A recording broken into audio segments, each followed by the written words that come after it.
In today's video, I'm going to teach you how to back up files in OneDrive.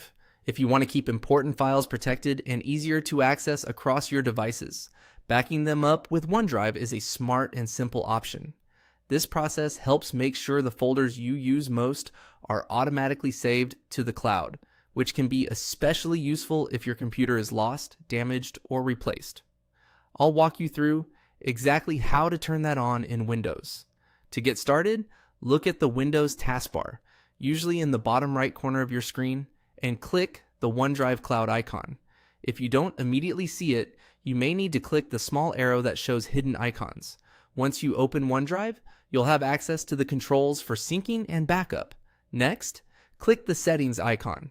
This is where OneDrive keeps the main options for managing your account, syncing behavior, and file protection. Opening this menu is the first step to changing how your folders are backed up. From there, go to the Sync and Backup tab. This section is specifically designed for anything related to how OneDrive syncs your files and whether important folders on your computer are being backed up. If you've never set this up before, this is where you'll enable it. Now, click the Manage Backup. This opens the Backup Setup window, where OneDrive shows you the folders that can be protected. Typically, this includes common folders that store personal files, such as desktop, documents, and pictures.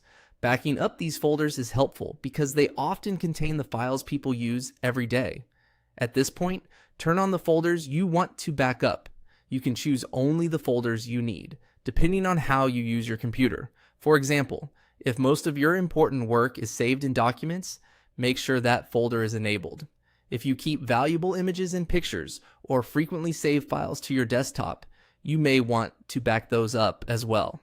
Take a moment to review your choices so you're only syncing what matters most to you. Finally, click Start Backup. Once you do that, OneDrive will begin protecting the folders you selected. Depending on how many files you have, the initial backup may take some time. It's a good idea to leave your computer on and connected to the internet until the process finishes. After that, OneDrive will continue keeping those folders backed up automatically. And that's it. You've now set up file backup in OneDrive, helping keep your important files safer and easier to recover whenever you need them.